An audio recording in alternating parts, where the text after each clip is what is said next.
নারায়ণগঞ্জের একটি পুরনো বাড়িতে জরাজীর্ণ দেয়ালের মাঝে বসে গাজী সাহেব তার জীবনের গল্প শোনাচ্ছিলেন।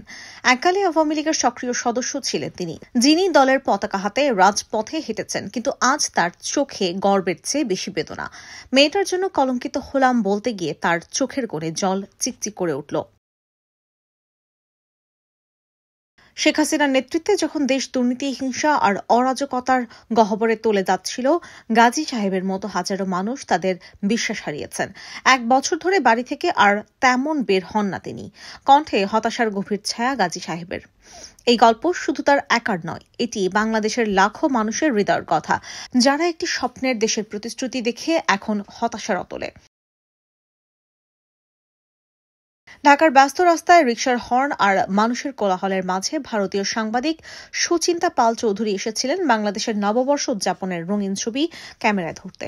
কিন্তু তিনি যা দেখলেন তা ছিল উৎসবের চেয়ে অনেক গভীর, একটি জাতির ভাঙা ভরসা, ক্ষোভের আগুন আর হারানো স্বপ্নের ধ্বংসস্তূপ। ভারতের প্রভাবশালী বাংলা দৈনিক সংবাদ প্রতিদিনে তার প্রতিবেদন প্রকাশিত হয়েছে, যা বাংলাদেশের রাজনৈতিক ও সামাজিক অন্ধকারের উপর একটি নির্মম আলো ফেলেছে। শেখ মুজিবুর রহমানের মহান উত্তরাধিকার আর শেখ হাসিনার ব্যর্থতার মাঝে একটি তীক্ষ্ণ বিভাজন রেখা টেনেছে।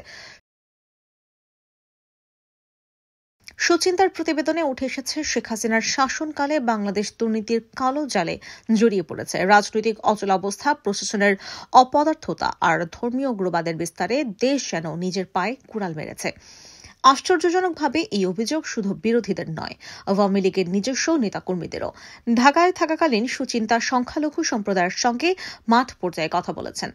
হিন্দু সম্প্রদায়ের একাধিক সদস্য তাকে জানিয়েছেন, আওয়ামী লীগ তাদেরকে কেবল রাজনৈতিক ঢাল হিসেবে ব্যবহার করেছে, নিজেদের ক্ষমতা টিকিয়ে রাখার জন্য।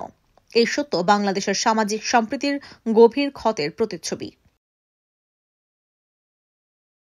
সুচিন্তার প্রতিবেদনে আরও উঠে এসেছে হিন্দু মন্দির ভাঙচুরের মর্মান্তিক ঘটনাগুলো। তিনি লিখেছেন, এসব ঘটনার পেছনে অনেক ক্ষেত্রেই ছিল আওয়ামী লীগের স্থানীয় নেতাদের প্রত্যক্ষ বা পরোক্ষ মদদ। শেখ হাসিনার নেতৃত্বে ধর্মকে রাজনীতির হাতিয়ার করা হয়েছে, যার ফলস্বরূপ ধর্মীয় উগ্রবাদের বিষাক্ত বীজ ছড়িয়ে পড়েছে সমাজের শিরায় শিরায়। ইউনূস সরকার ও সেনাবাহিনীর কঠোর পদক্ষেপের ফলে পরিস্থিতি কিছুটা স্থিতিশীল হয়েছে।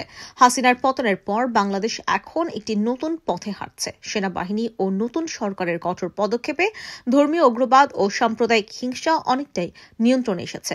কিন্তু পথ এখনো কঠিন। দুর্নীতির গভীর শিখর উপড়ে ফেলে রাজনৈতিক স্থিতিশীলতা ফিরিয়ে আনা, অর্থনৈতিক পুনরুদ্ধার এবং সংখ্যালঘু সম্প্রদায়ের নিরাপত্তা নিশ্চিত করা, এসবই এখন নতুন সরকারের সামনে বিশাল চ্যালেঞ্জ।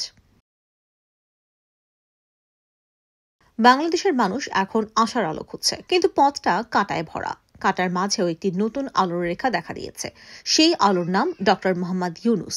নোবেল বিজয়ী ডক্টর মোহাম্মদ ইউনূস এখন বাংলাদেশের নতুন নায়ক। তার স্বচ্ছ নেতৃত্বে, দূরদৃষ্টি আর জনগণের প্রতি অটুট প্রতিশ্রুতি দেশকে একটি নতুন দিশা দেখাচ্ছে। তিনি এসেছেন একটি স্বপ্ন নিয়ে, একটি দুর্নীতিমুক্ত, সমতা ভিত্তিক এবং সমৃদ্ধ বাংলাদেশ গড়ার। ডক্টর ইউনূস বলেন, প্রতিটি মানুষের আছে অসীম সম্ভাবনা। যদি একসঙ্গে কাজ করেন, কোনো বাধাই থামাতে পারবে না। আর এই কথা ঢাকার রাজপথ থেকে গ্রামের পাঠশালা পর্যন্ত ছড়িয়ে পড়েছে। তরুণদের মনে জাগছে নতুন উদ্যম, আর সাধারণ মানুষের হৃদয়ে জন্ম নিচ্ছে আশার সঞ্চার।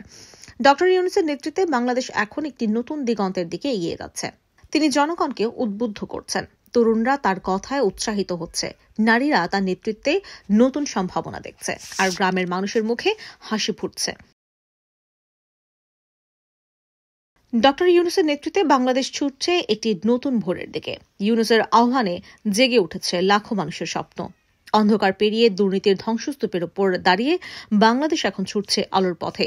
এই স্বপ্নের আলোয় বাংলাদেশ কত দূর যাবে, সেটা কেবল সময়ের অপেক্ষা। IBTV USA News Desk.